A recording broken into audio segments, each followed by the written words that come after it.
U17 berjumpa dengan Korea Utara di babak 8 besar Piala Asia U17 2025 malam nanti. Bekal kemenangan melawan Korea Selatan di fase grup menjadi modal optimisme timnas Indonesia melawan laga 8 besar Piala Asia. Lalu bagaimana peluang skuad Garuda Muda di laga ini dan seperti apa bentuk dukungan dari fans Garuda yang ada di Arab Saudi? Kami membahasnya bersama dengan pengamat sepak bola, Bung Haris Pardede atau akrab disapa Bung Harpa, dan juga ada Ketua Garuda Arab Saudi, Mas Muhammad Erlangga yang telah bergabung bersama kami di Kompas Petang. Salam sehat, salam olahraga semuanya. Salam sehat, Bung Yasir dan juga Mas Erlangga. Saya ke Mas Erlangga dulu nih, karena ini beberapa dalam hitungan jam akan ada pertandingan luar biasa. Bagaimana persiapan di sana? Persiapannya alhamdulillah agak sedikit terganggu sedikit. Karena memang kita untuk pertandingan per-8 final ini dari pihak panitia memberikan stadion yang lebih kecil daripada stadion sebelumnya ya. Jadi banyak dari kawan-kawan kami dari supporter Garuda Arab Saudi yang inti masih kesulitan mencari tiket. Jadi sampai sekarang kita masih berjibaku. Tapi mostly insya Allah dari core tim, dari tim sorak-soraknya sudah 90% sudah dapat tiket. Yang paling berisik nanti di depan. Untuk teman-teman yang lain yang mau datang masih kita berusaha carikan tiket, apakah bisa nonton langsung di stadion atau enggak. Tapi masih tetap berusaha untuk nonton langsung di sana ya, Mas Erlangga. Kuotanya berapa, Mas? Betul. Kuotanya berapa, Mas, yang disediakan untuk supporter Indonesia? Stadionnya aja iya. Iya, untuk maksimal untuk stadion ini 1000 seat. Itu total, bukan cuma Indonesia saja. Jadi itu yang jadi supporter ya di pertandingan sebelumnya. Jadi itu masalah terbesar di situ. Oke, saya ke Bung Harpa. Bung Harpa, ini kalau melihat catatan baik dari timnas Korea Utara maupun dari timnas Indonesia, apa yang akan Anda lihat dari pertandingan hidup mati malam nanti antara timnas Indonesia dan juga timnas Korut ini, Bung Harpa? Iya, pertama kita harus mensyukuri ya keberhasilan tim nasional under 17 ini di bawah Coach Nova Arianto berhasil melangkah cukup jauh, bahkan menyapu bersih dari grup C di babak grup. Dan tadi juga saya mengutip sajian dari tim produksi di mana Coach Nova tadi mengatakan yang terpenting golnya adalah para pemain ini bisa tembus sampai nanti ke level senior. Ya, dari itu saya sangat setuju, itu bukan excuse. Karena kalau kita bisa melangkah sejauh mungkin, misalnya bahkan sampai juara sekalipun, itu hanya titel. Karena empirisme berkata hanya 15-20%. Ya, selama ini tim dari U17 yang katakanlah sukses kemudian bisa tembus ke level senior. Begitu juga menghadapi Korea Utara, walaupun saya yakin 280 juta rakyat Indonesia tentu menginginkan kita menang menghadapi Korea Utara. Pasti itu. Tapi yang lebih penting adalah bagaimana pemain itu bisa tampil apa adanya, tampil juga disiplin, mengikuti instruksi pelatih.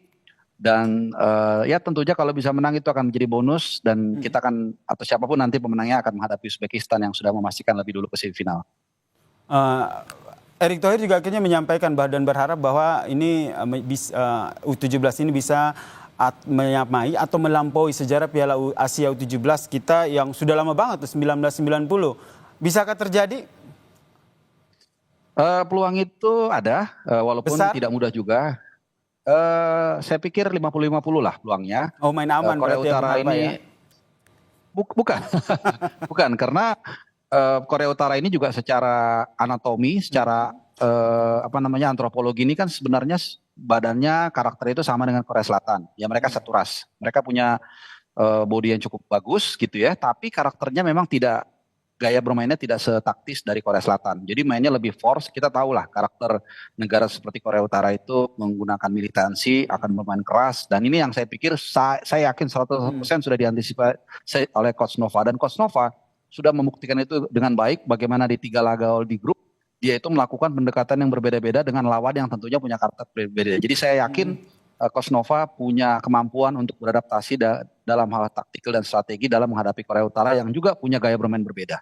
Oke, taktik dan strategi yang kita nantikan diracik oleh Coach Nova. Saya ke Mas Erlangga dulu nih. Tentu saja dukungan dari supporter Indonesia yang hadir di sana ini menjadi salah satu modal mental yang luar biasa nih. Anda melihatnya seperti apa nih pertandingan antara Indonesia dan juga Korea Utara malam nanti nih, Mas Erlangga? Pertandingannya mungkin akan berat ya. Jadi kalau saya memprediksi sih mudah-mudahan adik-adik kita nih bisa bertahan dengan seperti melawan Korea Selatan. Karena Korea Utara ini kan cukup cukup permainannya sangat bagus ya sebenarnya kalau kita lihat pertandingan sebelumnya. Jadi saya berharap mudah-mudahan fisik kita terjaga sampai 90 menit dan ngasih kejutan di menit-menit akhir seperti gol-gol timnas kita sebelumnya di menit-menit akhir. Oke, dukungan dari teman-teman ataupun supporter dari timnas Garuda Muda yang ada di sana akan seperti apa nantinya? Ya, jadi kalau dukungannya kita akan seperti biasa ya, semaksimal mungkin kita bawa alat-alat nonton langsung ya. perkusi. Iya, kita akan mempersiapkan perkusi dan bendera-bendera yang besar yang kita biasa bawa ke pertandingan sebelumnya. Itu sudah disiapkan oleh teman-teman dan ya insya Allah seperti biasa non-stop dari menit 0 sampai bahkan sebelum pertandingan mulai sampai habis kita akan terus bernyanyi tanpa berhenti sampai suara habis. Oke, pokoknya ini yel-yel dan juga dukungan langsung non-stop ya, demi membakar semangat dari Garuda Muda ketika bertanding melawan Korea Utara. Saya ke Bung Harpa. Bung Harpa, kalau kita lihat dari strategi, kalau Coach Nova ini lini pertahanan dan juga lini penyerang begitu yang juga harus dipersiapkan. Dari dua lini ini, mana yang akan menjadi fokus atau sama-sama akan diracik oleh Coach Nova? Ya, saya pikir pertahanan yang akan menjadi kunci di sini. Kenapa? Karena kalau kita lihat agresivitas dari Korea Utara tentu akan lebih tinggi dan kita akan melihat tim yang bermain sangat kuat gitu ya dengan power mereka yang kita lihat secara badan anatomi juga cukup baik. Tapi saya pikir kita juga harus percaya diri di 3 laga awal kita sudah membuktikan bisa bertahan dengan baik menghadapi Korea Selatan. Kita tahu 7 hari 7 malam kita bertahan dan kita bisa melakukan itu. Menghadapi Yaman, kalau kita masih ingat, itu juga sebenarnya satu gol dari bola mati, dari titik putih. Itu pun menurut saya seharusnya tidak pelanggarannya di luar kotak penalti. Dan yang di pertandingan terakhir kita juga berhasil menang dengan tanpa kebobolan atau clean sheet. Artinya kita punya kemampuan untuk bertahan dengan baik. Tinggal nanti bagaimana, betul tadi kata sahabat saya Mas Erlangga, bagaimana kita juga bisa mencuri gol dari Korea Utara dan ini tidak mudah. Jadi saya pikir kita punya modal yang cukup bagus dan tentunya juga dukungan dari teman-teman di Saudi ya. Saya pikir ini akan menjadi salah satu mungkin juga pembeda membuat Evander Vlaster dan kawan-kawan akan lebih semangat. Termaksud model yang cukup bagus ini termaksud persiapan stamina karena kalau kita lihat Korea Utara ini kan juga terkenal dengan stamina yang kuat begitu. Iya, iya. Nah, kita punya keuntungan nih, Bung Yasir. Apa tuh, Bang? Jadi ketika kita berhasil memastikan lolos ke babak perempat final dengan status juara grup, artinya di pertandingan terakhir Coach Nova juga dengan jeli melakukan rotasi. 7 pemain digantikan, pemain utama tidak istirahatkan.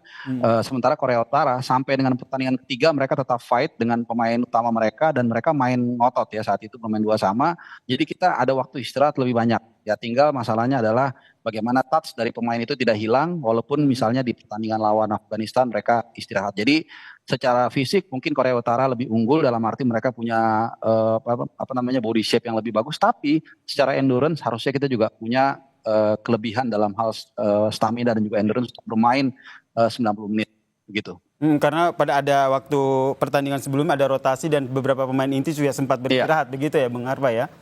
Betul. Oke, Mas Erlangga, ini kalau tadi Anda bilang ini kuotanya dibatasi begitu, antisipasinya akan seperti apa jika tidak semua supporter Indonesia di sana bisa masuk langsung begitu untuk menyaksikan pertandingan? Iya, jadi kita tuh tadinya sempat berencana untuk tetap datang ke stadion di luar ya, tapi mengingat di Saudi ini kan security-nya sangat ketat sekali, jadi sebenarnya kita tidak menyarankan ya untuk teman-teman, apalagi ini kan masih hari kerja dan kick off tuh jam-jam pulang kerja, jam macet. Ya kalau memang belum rezeki tidak dapat tiket, ya nonton masing-masing dari rumah, karena kita belum ada kabar dari KJRI atau KBRI untuk ada nobar. Mungkin karena masih kurang antusiasmenya belum karena mungkin U17 ya, belum banyak semua orang yang sangat minat sekali untuk nobar, jadi kita mohon doanya aja.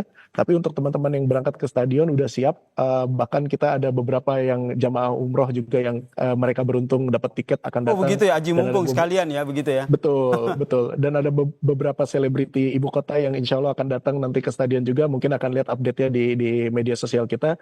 Jadi mudah-mudahan ini dengan begini tim Garuda Muda kita lebih semangat lagi. Tidak usah ragu kalau dilihat jumlahnya agak lebih sedikit. Tetap fokus dengan permainan mereka.